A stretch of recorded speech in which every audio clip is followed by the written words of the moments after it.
गुरु प्यारी साध संगत जी, नमस्कार जी। आप सब कैसे हो?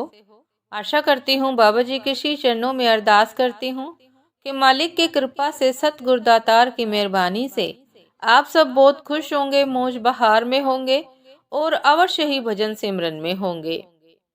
साध संगत जी, मैं हाजिर हूँ आज आप सभी से एक बहुत ही खूबसूरत साखी साझा करने के लिए। उम्मीद करती हूँ ये साखी आप सभी को बहुत पसंद आएगी। तो साथ संगत जी, चलिए आइए समय न गंवाते हुए शुरू करते हैं जी।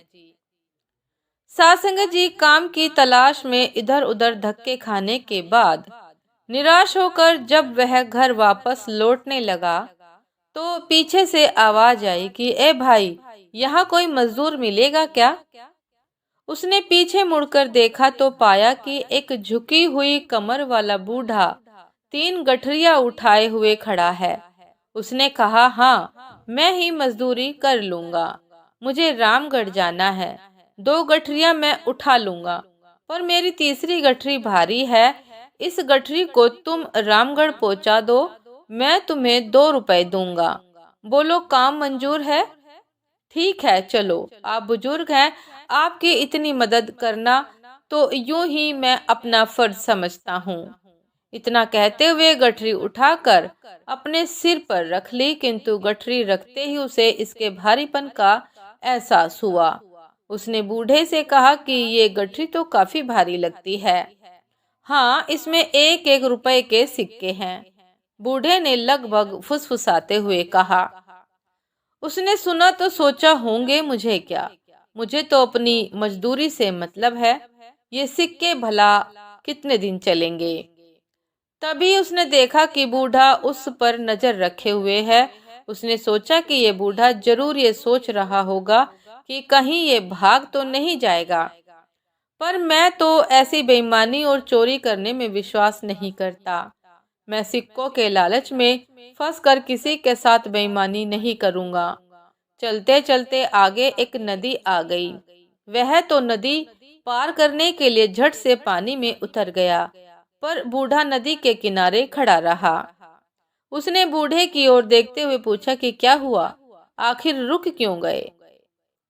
साथ संगत जी, उसने कहा कि बूढ़ा आदमी हूँ, मेरी कमर ऊपर से झुकी हुई है, 2-2 गठरियों का बोझ नहीं उठा सकता, कहीं मैं नदी में डूब ही न जाऊं।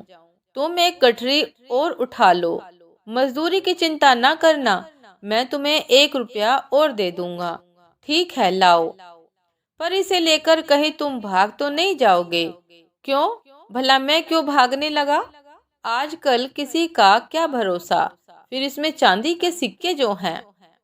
मैं आपको ऐसा चोर बेईमान दिखता हूँ? क्या मैं आपको ऐसा चोर बेईमान दिखता हूँ? बेफिक्र रहे, मैं चांदी के सिक्कों के लालच में किसी को धोखा देने वालों में से नहीं हूँ। लाइए, ये गठरी मुझे दे दीजिए। दूसरी गठरी उठाकर उसने नदी पार कर ली। चांदी के सिक्कों का लालच भी उसे डिगा नहीं पाया। थोड़ी दूर आगे चलने के बाद सामने वाली पहाड़ी आ गई। वह धीरे धीरे पहाड़ी पर चढ़ने लगा, पर बूढ़ा अभी तक नीचे ही रुका हुआ था। उसने कहा कि आइए ना, फिर से रुक क्यों गए? बूढ़ा आदमी हूँ, ठीक से चल तो पाता नहीं हूँ, ऊपर से कमर पर ये गठरी का बोझ, और उसके भी ऊपर पहाड़ की दुर्गम चढ़ाई। तो लाइए, ये गठरी भी मुझे दे दीजिए, बेशक और मजदूरी भी मत देना। पर कैसे दे दूं, इसमें तो सोने के सिक्के हैं, और अगर तुम इन्हें लेकर भाग गए तो मैं बूढ़ा तुम्हारे पीछे भाग भी नहीं पाऊंगा। कहा ना कि मैं ऐसा आदमी नहीं हूँ। ईमानदारी के चक्कर में ही तो मुझे मजदूरी करनी पड़ रही है, वरना पहले मैं एक सेठ जी के यहाँ मुनीम की नौकरी करता था। सेठ जी मुझसे हिसाब में गड़बड़ करके लोगों को ठगने के लिए दबाव डालते थे। तब मैंने ऐसा करने से मना कर दिया और नौकरी छोड़कर चला आया।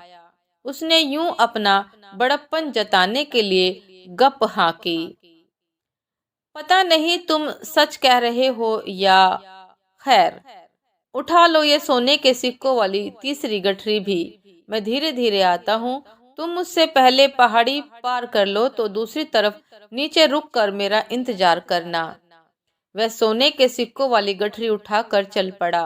बूढ़ा बहुत पीछे रह गया था। उसके दिमाग में आया, अगर मैं भाग जाऊं तो ये बूढ़ा तो मुझे पकड़ नहीं सकता और मैं एक ही झटके में माला माल हो जाऊंगा। मेरी पत्नी जो मुझे रोज कोसती रहती है, कितना खुश हो जाएगी। इतनी आसानी से मिलने वाली दौलत ठुकराना भी बेवकूफी है। एक ही झटके में धनवान हो जाऊंगा। पैसा होगा तो इज्जत, ऐश आराम सब कुछ मिलेगा मुझे। उसके दिल में लालच आ गया और बिना पीछे दिखे भाग खड़ा हुआ। तीन तीन भारी गठरियों का बोझ उठाए भागते भागते उसकी सांस फूल गई। घर पहुंचकर उसने गठरियां खोल कर देखी तो अपना सिर पीट कर रह गया। सात संगत जी, गठरियों में सिक्कों जैसे बने हुए मिट्टी के ढेले ही थे। वह सोच में पड़ गया कि बूढ़े को इस तरह का नाटक करने की जरूरत ही क्या थी।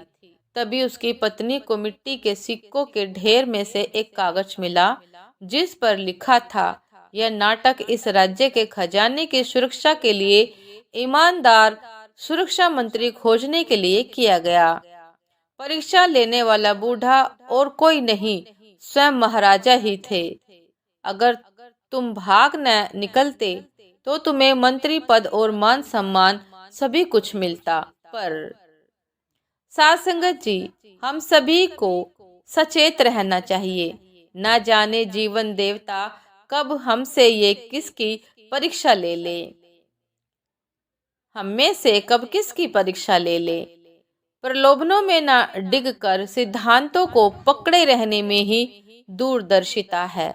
और जो सिद्धांतों पर अडिग रहते हैं वह समाज में मान सम्मान के साथ साथ ऐशो इशरत के भी अधिकारी बनते हैं।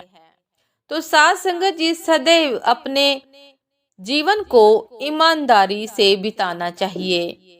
सदैव ईमानदार रहना चाहिए, क्योंकि जीवन में कब हमारी परीक्षा हो जाए कुछ नहीं पता। और उस परीक्षा के उपरांत हमें कौन सी पदवी मिले, कौन सा मान सम्मान मिले, हम नहीं जानते। इसलिए सदैव जीवन में ईमानदार रहे। साथ संगत जी, ये थी आज की एक बहुत ही खूबसूरत साखी। उम्मीद करती हूँ कि साखी आप सभी को बहुत पसंद आई होगी। यदि पसंद आए साथ संगत जी तो लाइक, कमेंट, शेयर करना ना भूलिएगा। चैनल पर जो भी नए हैं कृपया करके सब्सक्राइब कर लीजिएगा, ताकि चैनल पर मिलने वाली सभी शब्द साखियों की अपडेट आप सभी को समय पर मिलती रहे। साथ संगत जी, आप हमें इंस्टाग्राम पर भी फॉलो कर सकते हैं। इंस्टाग्राम का लिंक डिस्क्रिप्शन बॉक्स में दिया गया है। साथ संगत जी, दासी को भी आज्ञा दीजिए। आपसे फिर मुलाकात होती है एक नए सब साखी के साथ, एक नए विचार के साथ। तब तक के लिए नमस्कार जी। सदा खुश रहिए, मुस्कुराते रहिए, भजन सिमरन अवश्य करते रहिए और सदैव जीवन में ईमानदारी को महत्व दीजिए। ईमानदार बने रहिए। नमस्कार जी।